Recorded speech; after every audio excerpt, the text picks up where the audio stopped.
welcome to this week's Fireside Creators. I am your host, Reverend Dr. Sherry Palace. For this week's show, we are talking about when not to turn the other cheek, and we have an amazing panel. Please remember to keep all comments and questions related to the show topic and that this is a safe space. Thank you for joining us, and I'm looking forward to all of your comments and questions. If you're watching on YouTube, please hit that like and subscribe.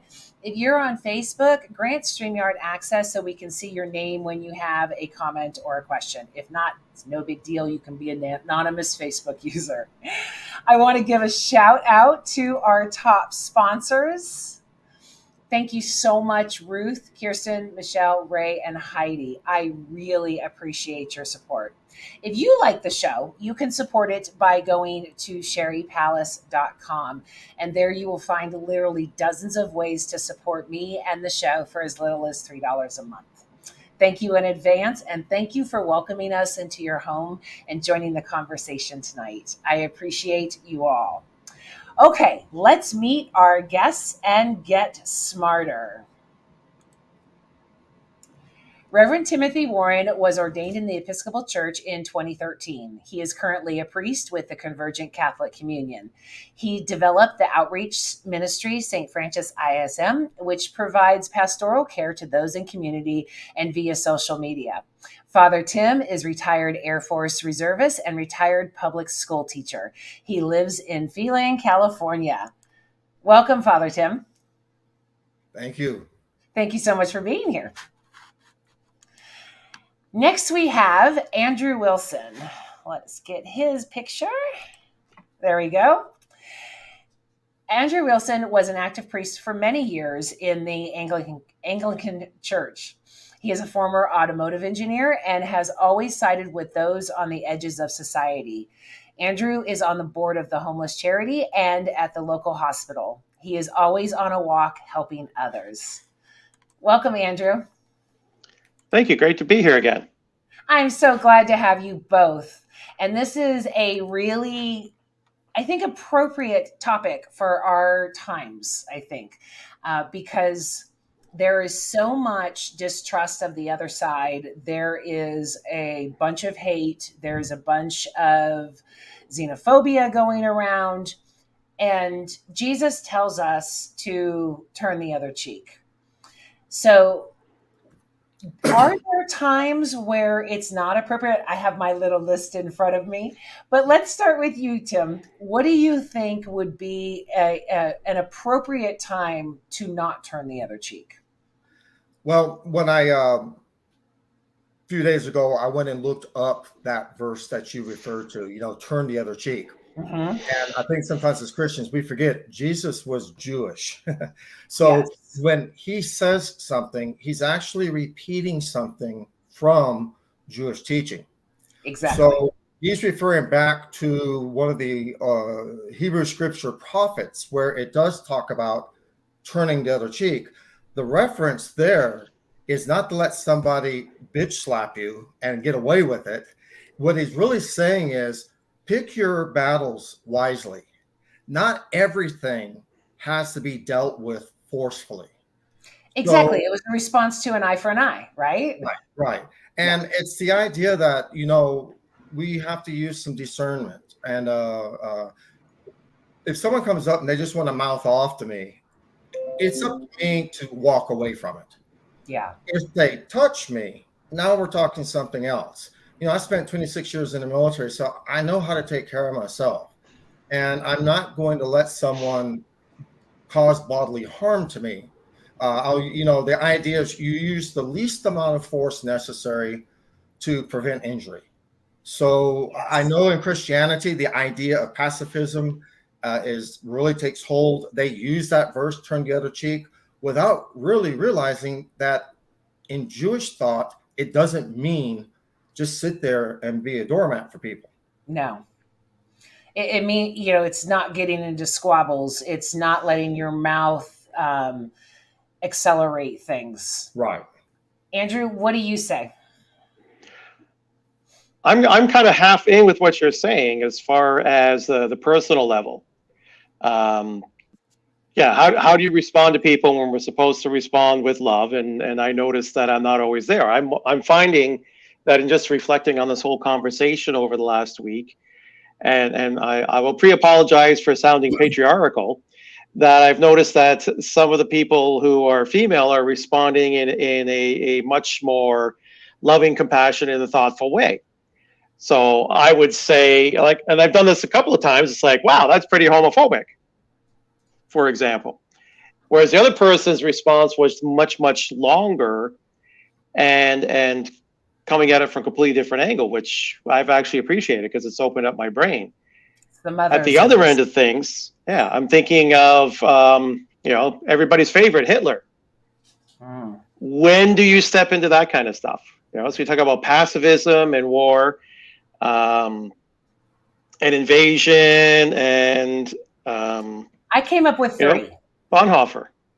Sorry? Yeah, I came up with three instances where you do not turn the other cheek. One is abuse, like domestic violence or rape.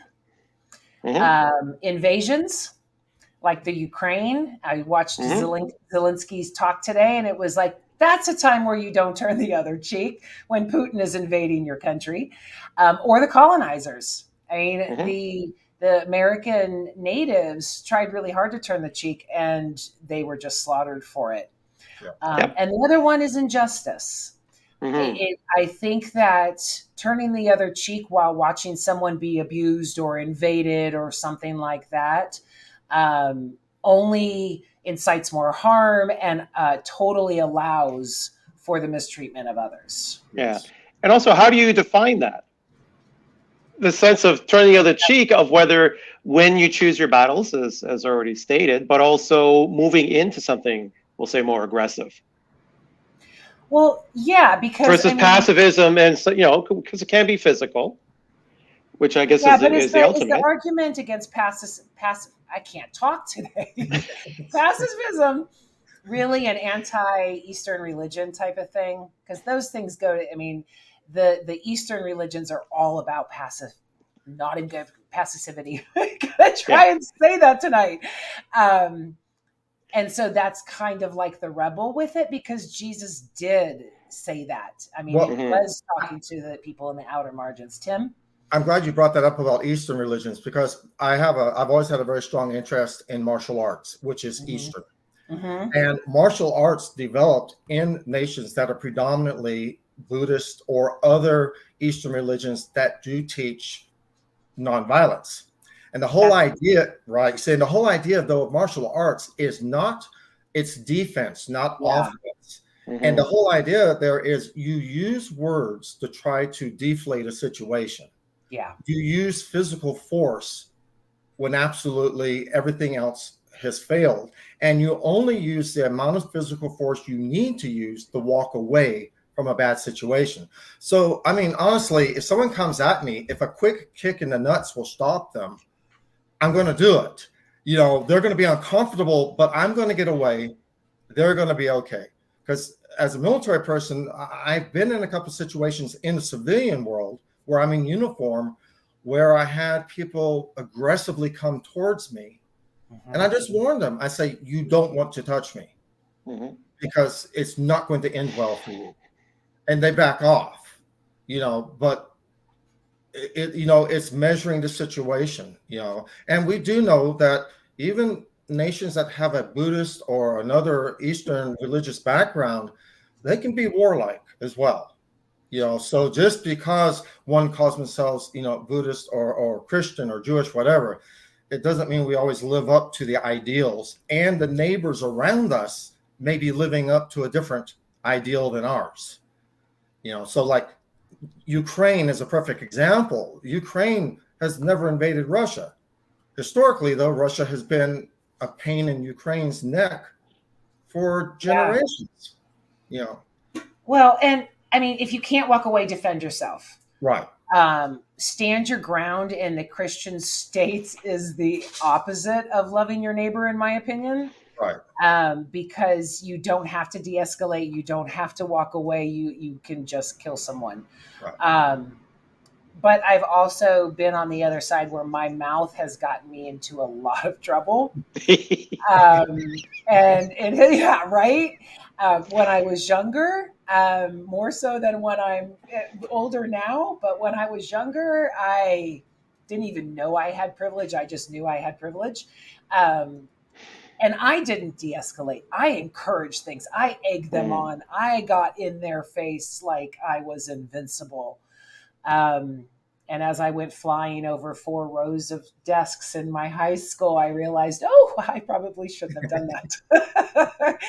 That wasn't de escalation. That was defense. That was egging it Mm. on. That is not turning the other cheek. No. Yeah. Yeah, And I'm still stuck. Yeah, I'm still stuck on the definition in the sense of the what's and whens. Because okay. you've got the big things of war, and you can go back into all sorts of scripture about people getting a better resurrection by allowing themselves to be slaughtered in all sorts of horrible ways, versus people arguing. And then is there a line in there that gets crossed? Because that's the two ends of the extreme: is a disagreement, and when you let it go, versus thou shalt not murder. I mean, wouldn't violence be that answer? Yeah, and that's where the pacifism comes in. And biblically speaking, if you go quite literal in all of it seems appropriate that it's better to sacrifice yourself to the ideal than it is to take another life, even if that life is Hitler himself. And I mentioned Bonhoeffer, right? He actively tried to kill Hitler. Yeah. I think that I am not a biblical literalist. So when I look at the verse where Jesus says, turn the other cheek, if someone smites you, turn the other cheek. I know that in Judaism, they're not literalist. And I don't know where Yeah. Christianity became. We just kind of missed the boat on that one. But that's why I wanted to go see, well, what does it mean in Jewish thought? And that's when a few rabbis, they've commented on this very thing. And it says, turning the other cheek is understanding their fight for the right things. Yeah. And, sometimes it's figurative language, meaning we Mm-hmm. just don't engage somebody. Facebook is the best place, because how many times have we read a comment from somebody? And honestly, what I really want to say is, you're the dumbest son of a bitch I've ever have encountered, in the world. And that's what I want to write. But then I realized I can't do that, because Yeah. Yeah. it's Not enough not, space. yeah, yeah. And, because I'm a very forceful Yeah. person. And, Well, let me give you an example of when I turned the other cheek last week. In thinking of different types of scenarios, I had a tweet or X post or whatever he's calling it now go kind of viral, and Trump's pastor found me. oh, And wow. one of them, and he is a person of color. There was no dialogue. There was instant attack. He started calling me a dumb white bitch, Karen. The attacks went on for almost 6 hours. Wow. All of his dialogue was attacks on my appearance. Not once, nor would I have done the same thing to him. Right. He was a man of color, and I could have been as low as he was and started using the same racial tropes that he was using in my direction. But I refused to go as low as he did. Right. So in turning the other cheek, I not only pretty much invalidated his argument, I also educated him on what the true meaning of misogyny was. And, I deflated it. I made sure that I was not getting upset when he was calling me a dumb white bitch. I was not getting upset when he was posting all of the Karen memes. I could have turned around and did an eye for an eye and then ruined everything I stood for by saying the N word or something like that. That was an example in our society of when we should turn the other cheek, not like Michelle Obama says, when they go low, we go high. I think that's what Jesus was talking about. we can't, I think of other verses where Jesus, like he says, don't cast your pearls before swine. Yeah. Some people, Kiss off the dust of your shoes. Yeah, that's a good, yeah. Yeah, you're just going to waste your breath. I've had people say vile things to me over Facebook because once they find out I'm a priest, I've been told that I go through boys. Yeah. And, what I really want to say to them, I can't because it's so insulting. And I've learned that, no reply sometimes is maybe the best reply. Yeah. And then block them so I never have to see them again. Because I think when people go that low, somebody's going to call them out for it. I mean, especially when we're dealing with the MAGA cult mentality, we're never going to change their mind. So I don't like never, but maybe someday beyond our years. Yeah. It's I'm hoping. I think of when my ex-husband demanded sex. I think of when he became violent with me, and that was all justified because of his patriarchal beliefs, our patriarchal beliefs at the time. Right. The church said that I owed that to him. That was one of the big reasons why I walked away from the church, because it was like, wait a minute, you are saying that I should be raped. You're saying that I should be submissive and take this. And I don't see that coming from anywhere but religion. So whether it be Christianity, Muslim, Judaism, I mean, all of them have some type of patriarchal history and the demeaning of the women and children. But, to tell a woman who is being abused that she should just take it, I think is only more abuse. Yeah. Yeah.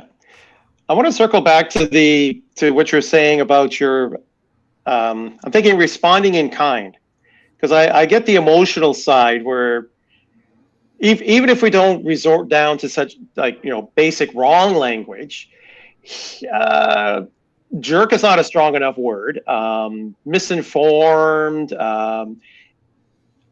idiot. He was being a complete idiot, and I'm using the old-fashioned term of, a lower intelligence, which is a little bit different. When were you truly turning the cheek by holding a better in that particular example? In that particular example, versus as Tim was saying, or use both your examples. You had an example of violence and an example of an idiot who you could have just blocked after the first go.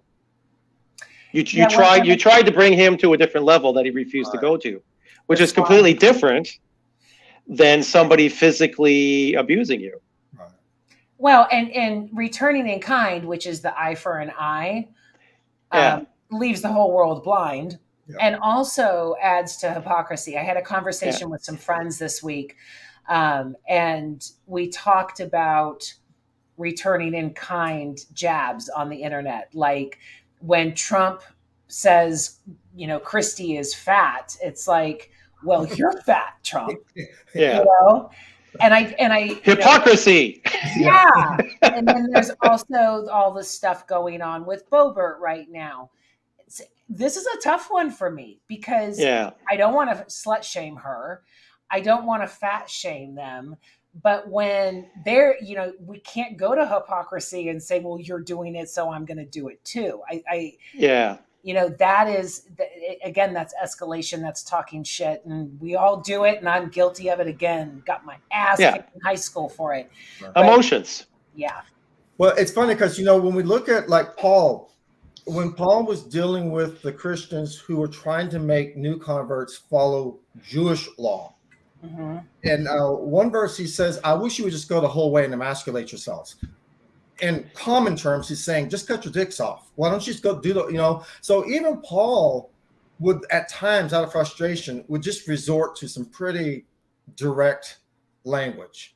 And then when we look at the prophets in the Hebrew scriptures, they did the same thing. When Elijah was sitting around looking at the prophets of northern Israel trying to call down fire, he just made fun of them, And so he fried them. I think sometimes, and you're next. I think sometimes a sharp reply can be kind of good. Mhm. You know, I mean, we are people, and we see people of God in Scripture sometimes resorted to some pretty sharp barbs. Yeah, And but you can't get into a battle of a wits with someone who isn't armed. right. Mhm. And I think that's the problem. Yeah, that's the problem. I mean, as soon as he kept saying to me, "Oh, you keep saying I'm a misogynist," as he kept calling me a dumb white bitch. So once I explained to him what misogyny was, he didn't say anything else. Right. You know, and it was like, okay, I'll take that as a win. You know, it's like, okay, I'm still going to have this conversation with you. As soon as had he been anyone else other than pictured next to Trump, I would have done this. But I was like, okay, this is going to get somewhere. Let me see what I can do. Yeah. But again, it wasn't aggression. Mhm. I think aggression is where Jesus was saying, turn the other cheek. And the example that I love is Peter with his sword slicing the ear off. You know, Jesus was about to be arrested. Peter got really upset. Don't you dare take our Lord. Peter slices the soldier's ear off, and Jesus says, no. That was Jesus not healed. Yeah. Put his ear back on, healed him. Everything was fine. So out of the Peter violence was the came aggressor. healing. Yeah. But Peter was being the aggressor, and that was wrong. Or was it? Well, you see, and I think in the Was context, it? Yeah. Wait, Well, look at the context. You got a huge context around there right, of what's going on, where he was asked to bring the sword, Yeah. and somebody's coming in to attack. So yeah, so there's right. the complexity of the situation, where we could stand back and we know the entire story and where it went. How can you possibly back out of the story and place yourself in without knowing the answer? Because there was no violence. They were not. I mean, I think of George Floyd. I would have lost my life that day. I would have jumped on those cops. I would have lost my shit. Yeah. Because they were being violent. But the soldiers coming to arrest Jesus, they weren't violent. And Peter reacting in violence. Okay, true. Well, and I think again, if we look at the socioeconomic context, the Romans and personally, that story only appears once. I'm doubtful it really happened. The author or whoever wrote that particular gospel included this story for whatever reason. But in the context, for Roman soldiers to come in and arrest somebody was an act of violence. Is he freezing only for me? You're freezing for me. Okay, I thought it was at my end. Sorry. Yeah, no. Tim, you're freezing. Because what they're doing is I bet you he's saying some phenomenal shit too. Yeah. Challenging.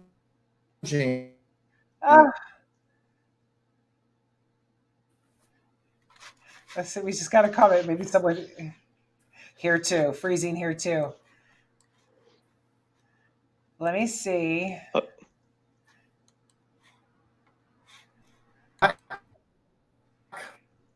If you could turn his video off, that sometimes helps.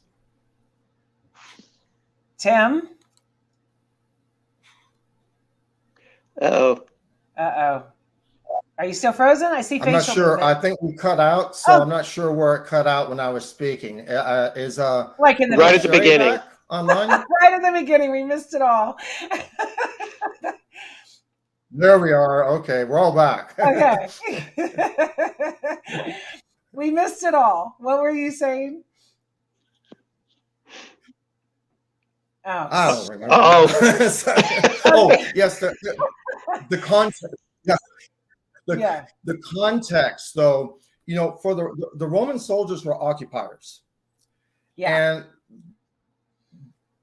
And Palestine was not a compliant territory.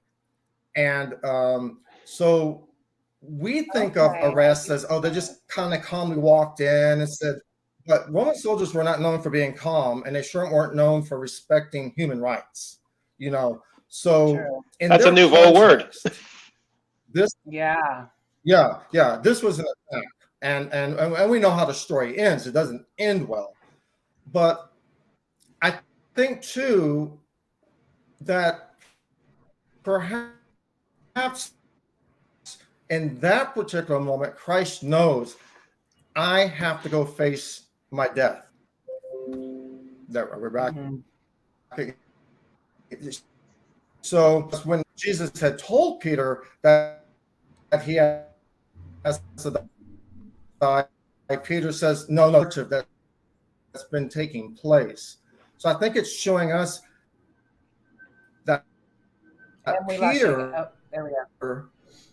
Later on, where Peter struggles with following through, So I think it's a poor example of saying, well, this is an example why we shouldn't use violence.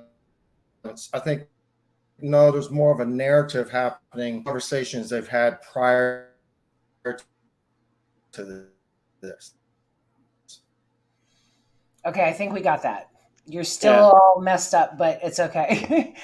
Andrew, do you have a comment? Yeah, actually, it made me. This is what I love about the Bible is it leaves so much unsaid, and I was thinking it rather two-dimensionally of Peter there with a sword. But you made a point there where I'm thinking, okay, who was he attacking? Was he attacking the guys coming to arrest his Lord? Yeah. Or was this is the uprising I've been waiting for? We're going to kick everybody's butt over into the nearest sea.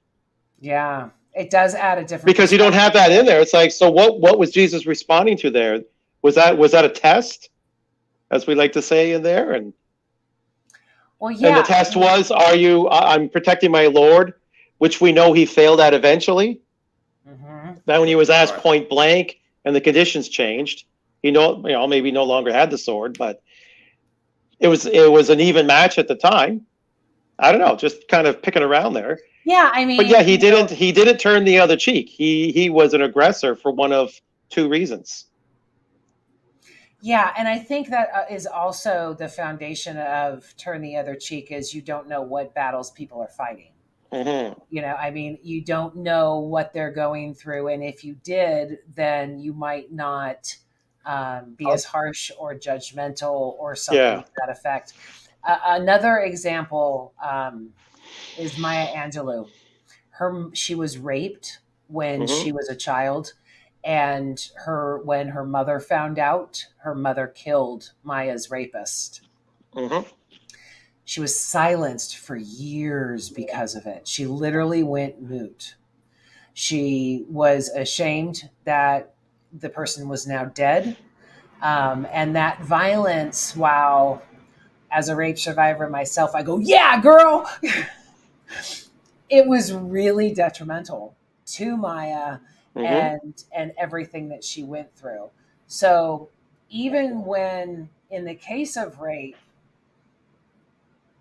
my humanity says kill that fucker. But the spiritual nature of it is supposed to rise us above that, right? And say, no, he was probably abused and all of those types of things. And we're supposed to conquer the kill the fucker like I want to, right? Yeah, because he didn't.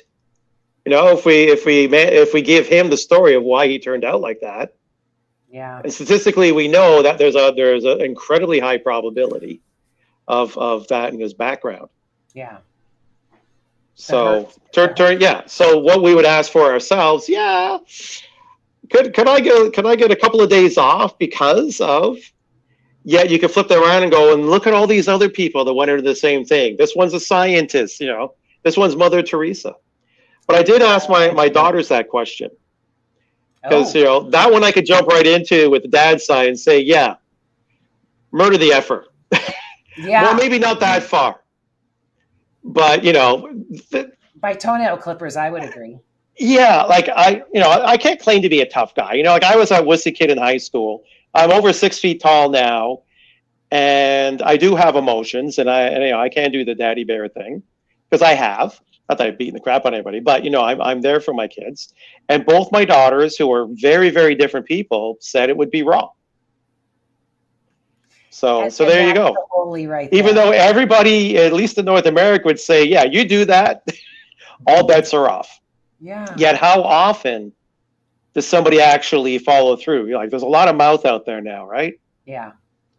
You know, I'm gonna. I think too, when we look at our, we live in a society built upon law. Mm-hmm. So if we let everybody respond to things, it'd be a bloodbath. Yeah. So what makes, the hallmark of human civilization starting 7,000 years ago was the Code of Hammurabi, the idea that we will establish laws to take care of people who don't follow the rules. To ensure civility. Right. Now, but every society always allows for self-preservation. Yeah. Even when we look at Jewish scripture in the Levitical law, there were provisions made for you to protect yourself and to get even with somebody too, Vengeance is mine, saith the Lord. Yep.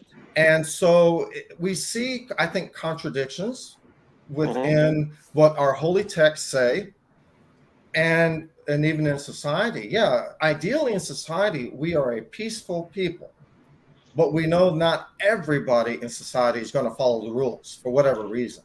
Yeah.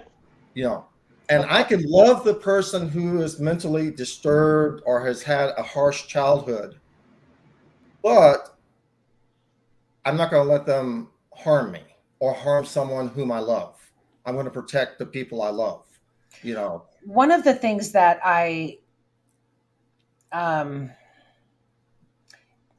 get frustrated with, I think is the politically correct way of saying it, is people confusing property with people. Yes. And I've had that conversation. The need to defend your property, I think, should never be taken into consideration. Right. To fight, like Kyle Rittenhouse, his whole case was built on he was defending the stores of the place, not people, not injury, not harm, but material possessions. I think the majority of Americans realize that defense of Kyle Rittenhouse's was bullshit. It was a very specific law. If you go back through it, it's a very specific law within that specific state that basically touching him with one finger was more than enough to allow him to shoot everybody, legally speaking. Any other state, he was indefensible. Yeah, and in Wisconsin. Okay, but biblically, as well as in the Quran, the property bullshit covered it. It's property is also you can hurt people for you to save your home, to save belongings. I do not think that I talked about this for a week or so. We did, and I could not come up with a single example where, in my own thought process, that is, where property meant more than life. And so people saying, well, I can't turn the other cheek if someone's going to rob me. It can be replaced unless it's your life, right? And two, when we're looking at ancient cultures, I think we have to understand ancient cultures, they didn't have insurance to replace things that got taken. Your property was what you passed down to your children. Your wealth was in the number of camels or goats or slaves that you owned, So your property was you, We live in a society where, one, we have insurance. So if someone breaks in and steals something, I'm going to call my insurance agent and say, hey, my TV got stolen. But my point is, even without that, without insurance, without money in the bank, without any of that to fix what you have, property is never a reason to take a life. But I wonder though, if the three of us lived, say, in an ancient culture where we view property differently, because I think part of this is cultural. True. And it's a period of time in which we live. But we should do better now. Yeah. Like Maya said. Yeah. And certain states do not allow you to shoot somebody just because they broke into your home. I mean, they do make it. Yeah. In the States, that's allowed. In Canada, it's not. Yeah. But we do have examples. There was a fellow whose name escapes me, of course, in Manitoba, First Nations. and he was sitting in a guy's truck, and the guy came up behind him and blew his head off, quite literally. Oh my God. And got off, you have to say, scot-free. But I agree with Sherry. And a lot of people said, wait, that's a little aggressive for a stupid pickup truck, which he may or may not have been stealing. Yeah. Somebody's dead over an old pickup truck. Like, come on. I've been told by the local sheriff here that if someone was breaking into my home, wait until they are fully inside the home before I shoot them. Because I have to show that I was fearing for my safety. If they're halfway in or out the window, then it becomes a gray area. And we've really conflated that. I mean, to say that, well, he was robbing my store, I get the right to take his life. Is not only anti-constitutional, it's anti-humane. I mean, but it's rah. I don't know who that was, but kick his ass, because it's not me. It's not my kid. So I mean, and to say, well, material, that the whole hypocrisy with that, like, life after birth doesn't matter, but life before birth does, and property matters more than people. I mean, that is what I think that Jesus might have been saying when, turn the other cheek, really. Well, legally, you're trained. I would assume it's the same in the States, but up here, if you work retail or whatever, they say let them have it. Don't care. Let them take it. We don't want anybody hurt. We got insurance. Blah blah blah. The police will come. I assume it's the same in the States. Yet when it comes to personal property, there's a difference. That was one of the things about Kyle Rittenhouse. He's sitting there saying, "Oh, I'm defending stores," but a lot of people are saying they're all insured. The Wendy's guy said that. So what? His thing was burned down. He said, "Look, Black lives do matter. My stuff's replaceable, and I get it." I mean, so now he's woke. The favorite insult. I think this idea of, in the U.S., it goes back to the Second Amendment, which is, I think the Second Amendment is the second most misquoted and mistranslated document there is next to the Bible. And the idea I can arm myself to the teeth and defend my land at any cost. I don't know. It's like, it's a weird mentality. It's a ranch, Craig. It's not Ukraine. It's a ranch. And I'm from a military background. We obviously in the military, our job is to defend our nation and our allies and our national interests. Although I would say probably a good 80% of the wars we caused for no reason. 80? That's a little low. A little low. A little low.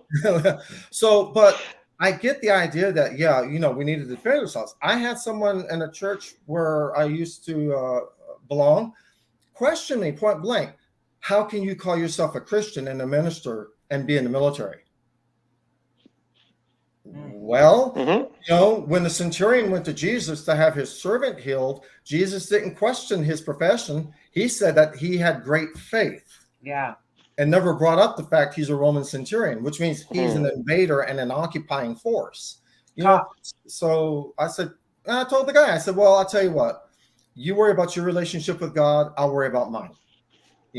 I think you're nailing it, because that's biblically how I take a lot of stuff, is that, the Bible says it's okay. And I think the Bible just admits that it exists. And Jesus and God and the Holy Spirit and all those writings in there call us to something different. So if you're going to be a centurion, okay, I admit you're a centurion, but please don't beat the snot out of people. If you're a tax collector, okay, that's the system we're in and it sucks. But stop ripping people off. Which goes back to the vengeance is mine, right? You did what you were required to do, give unto Caesar, but you also maintained your obedience to Scripture, which says, "Thou shalt not steal." Because technically you're not stealing, because Caesar's stealing. I look at the Bible as a bunch of books of things that we should learn from, as what not to do. In most cases. I mean, Jesus is still my main guy. I really, I I love his message. The rest of it, Paul's, the prophets, all of that, I learned from their mistakes. I think it shows the growth that we had. In order, I mean, I would never read a children's book now for wisdom. When we were children, we thought as children. Now that we are adults, we should think as of adults. Yeah. And to literalize anything that can cause aggression or cause death, and justifies that, that is the antithesis of what all of it is supposed to be. Exactly. Well, you know, in the church, the early church, you could not be in the military and be considered a Christian. It was an anathema. Clearly removed from that. Or tax. Right. You couldn't be a tax, or what was it, lawyers or tax collectors and take communion. Yeah. Yeah. Well, and here's the issue, because if you were a Roman soldier, you had to swear allegiance to Caesar, who is viewed as a god. Conveniently, though, when Constantine legalized Christianity and became a lukewarm Christian, you know, then the rules changed. Of course. Because no longer are you having to swear allegiance to Caesar. You just have to be a Christian. You know, and Augustine came up with the idea of just war. And it's funny, even in our modern society, we have what's called the law of armed conflict, LOAC, which is our modern version of Augustine's just war. It's the idea that if and when we do have to go to war, we follow very strict rules. Yeah. In theory. You know, in theory. All right. Yeah, that's the funny part, isn't it? Yeah. You know, and of course, not many people follow the rules. You know, we know that, you know, but even in the U.S. military, we do have legal codes where if I don't follow the rules, I can be imprisoned for it. And the United Nations came after us for our handling of immigrants under Trump. Yeah. Yeah. Yeah. Yeah, it's the easiest when it's the other guy. Yeah. Yeah. You know, it's easy to talk about serial killers and see the humanity behind it, unless it's one of your kids. Yeah. And then it is your cheek. Yeah. I wonder if it's, as I was thinking about this topic during the week, those who are pacifists, I don't want to make an overgeneralization, but those whom I encounter that are pacifists tend to live really secure middle class to upper middle class white lives. You know, they being a pacifist. I'm sorry? The privilege of being a pacifist. Yes. It's easy to be a pacifist if you're living in a safe neighborhood. But what happens when you live in a ghetto? What happens when you are a person of color and you're getting beat up every time you walk to school by the opposing gang? Because I in my teaching, I've always taught in Title I school districts, minority districts, where my students were facing daily violence. And I did have one student who was getting bullied. And I finally just asked him, and I followed all the rules in the district. Nobody was doing anything. The people who were in power to stop the bullying did nothing. So I asked the little boy, I said, "Do you know how to fight?" He said, "Yes, sir, I do." I said, "Good. Next time the little son of a bitch bothers you, cold cock him." And that's what happened. He did. And it's what I didn't know, though. My student was like a little fifth grader. He was very, very small for his age. The kid picking on him was a big, tall sixth grader. Always, right? Bully. Those jailhouse to find the biggest guy and beat him up. No, it's always some big guy beating on some little effeminate boy. No offense, but I'm painting a picture, right? Yeah. You don't go after the other big kid. The weak. My administrator was upset with me. They said, "Well, you encouraged the fighting." I said, "No, I didn't." I said, "You did not do your job to protect my student. I documented the crap out of it. You did nothing." "Well, what did you expect us to do?" I said, "I don't know. You're the one." Something. Yeah, you're making $100,000 a year. Yeah, that's what you're paid to do. So since you didn't handle it, I told my little kid to handle it, and he handled it. So now that big kid isn't going to ever bully him again, and that's just the reality. You know, there was a time when my son was bullied on the bus Every morning he got beat up. And again, the school wasn't doing anything about it. But when I said, I will take things into my control, this was like right after Columbine. And I said, this is what happens. Only with those vague threats did they even attempt to do something. His Right. bus route was moved, stuff like that. But I mean, when you allow injustice and you turn the other cheek when you are witnessing injustice, you're enabling that. Yes. Bingo. Absolutely. You are asking for their reactions and then punishing them when they react to the violence. Yeah. That should again, you are supposed to love yourself like your neighbor, or love your neighbor like yourself. So loving yourself has to come first. Mhm. It has to be a line of defense against your body autonomy, against the people that you love, but not your PS5. Right. Not your boathouse, Right. your family, your friends, to make sure that they are alive and living and thriving, not being abused or invaded or anything like that. I think Right. social justice is the call of Christ and is the call of all of the religions, Yes. to make sure that people are valued over property and assholes don't win. Right. So the word that just jumped in my head is legalistic, in the sense of turning the cheek. When you think of, I'm trying to pick words carefully because, and I'll just lay it out there, because it might sound like victim blaming, which is the farthest thing from the truth. Bullies look for victims. Yes. Yeah.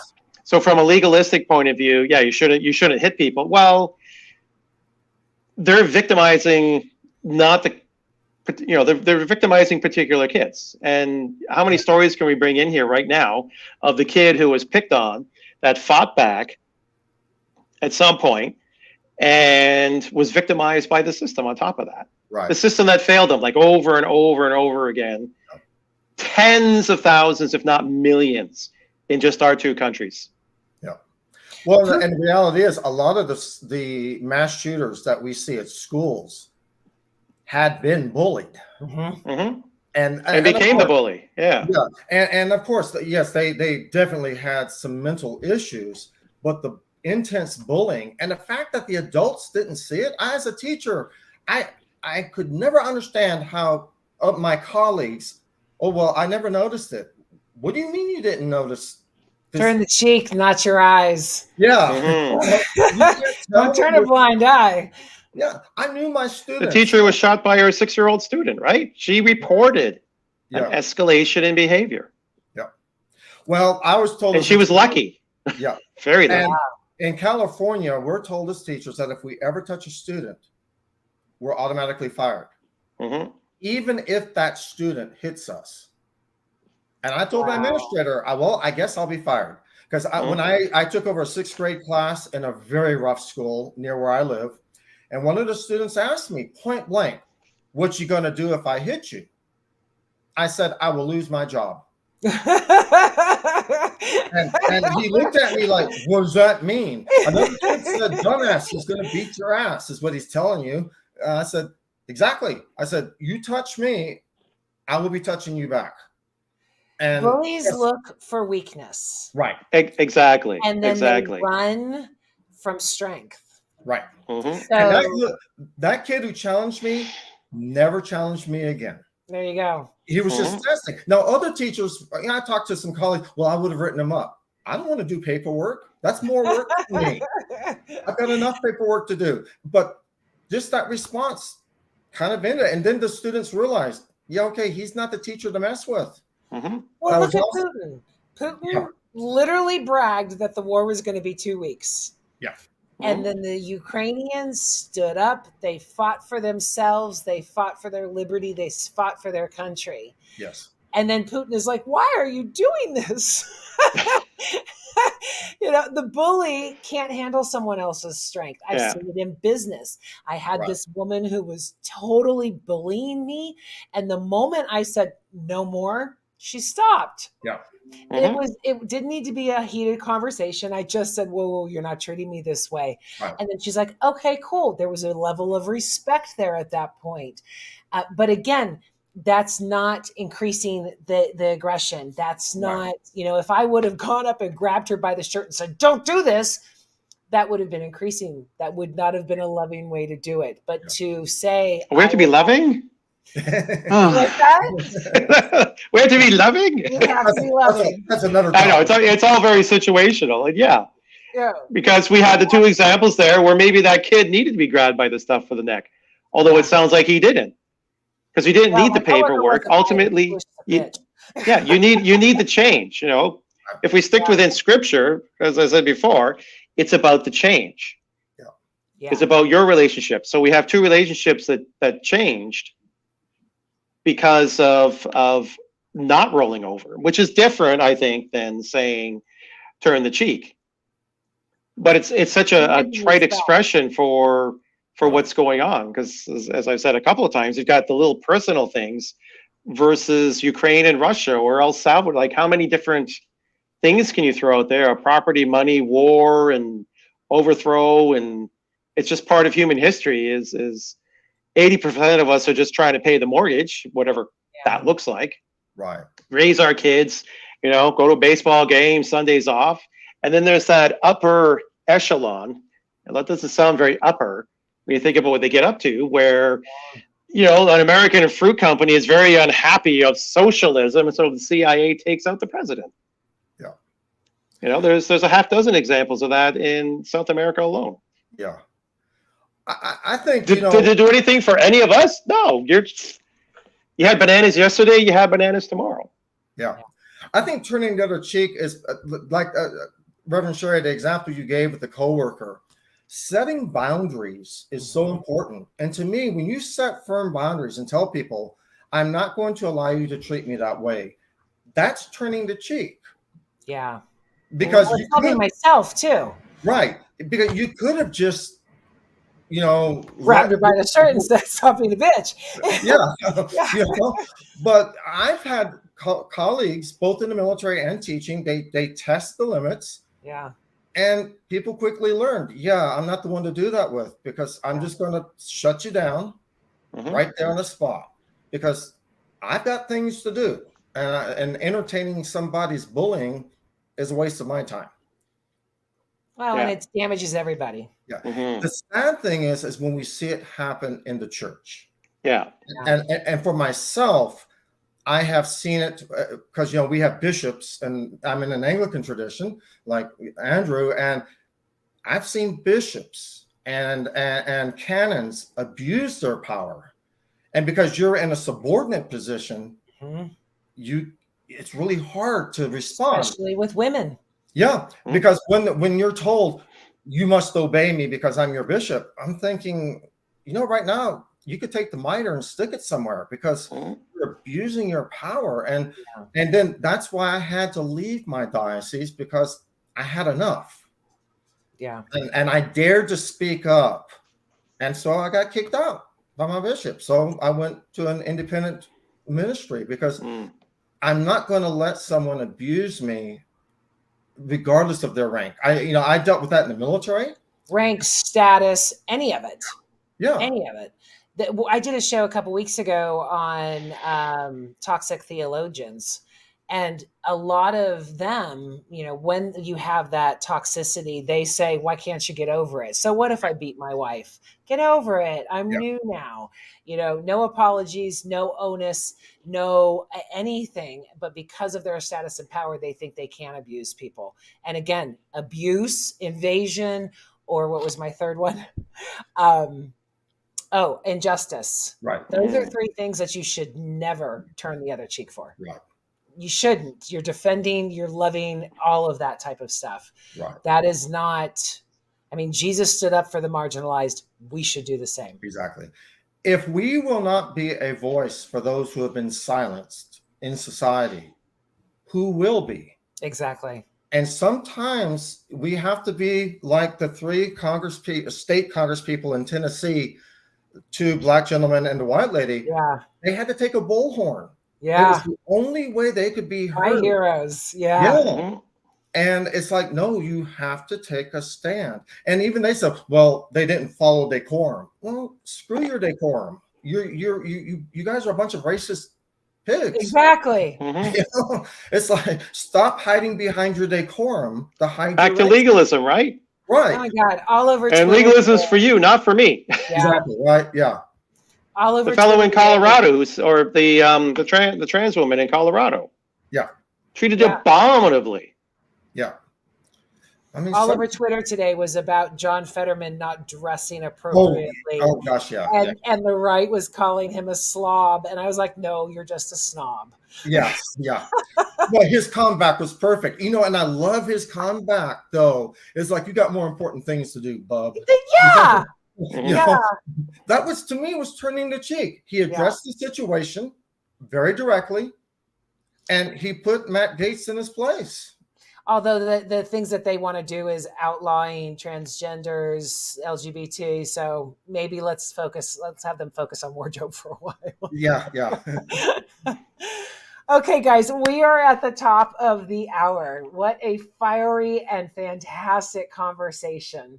Thank you so much for joining us. Andrew, any final comments, and where can people find you? They can find me on Facebook. Just Google my name. You can see some of my fire and the things that I got up to. Tomorrow I might be we have a big protest in Canada tomorrow, or maybe I should say anti-protest. The 1 million person march trying to get parental rights, which is not a thing. Oh, I saw basically, yeah, you saw that, the anti-LGBT. Yeah. So a counter protest is going together in various. I'm kind of far from one, so I don't think it fits for me to run off and do that. But there'll be plenty of people going. So yeah, this is very fitting to this idea of action. Yeah, exactly. What does it mean to turn the other cheek? Well, then we let them run rampant. Yeah. Well, no, you're not going to run rampant. No. Got to defend our brothers. Exactly. We're listening to you, but some people misinterpret listening as obeying. We're going to hear you, and we're going to tell you you're wrong, and we're going to shut you down. Yeah. Can't hurt anybody else. Exactly. Thank you so much for coming on the show again, Andrew. You're welcome. It was awesome. Father Tim, not Friar Tim, showing my Protestant roots. Thank you so much for coming on. Any final words, and where can people find you? I do a weekly live stream mass every Sunday at 10:30 a.m. Pacific Standard Time. And you can find my ministry, St. Francis, on Facebook, www.facebook.com/St. Francis ISM. And you can also find me on Facebook as well. I have my own personal page where I talk about everything. My ministry page, I keep it, I have to keep it. You clean. Can do that. I can't do that. I tried. I have to wear two hats. So my face is my picture. So I'm easy to find on Facebook as well. Well, thank you, gentlemen, so much. I'm going to send you backstage and close the show. Thanks again for being here. Thank you for having us. Loved it. Another great show. I love learning things and having all of the different perspectives and my mind being expanded. That's why I do this show. If you like the show, share it. Send it to your friends, subscribe, all that good stuff. Thank you so much. Next week's show will be with the brilliant Brandon Andrus, and we will be discussing his latest book, What Can't Be Hidden and So by Fire. It's going to be another great one. Have a wonderful week, and remember, no matter what, walk in love. Mwah! See you soon.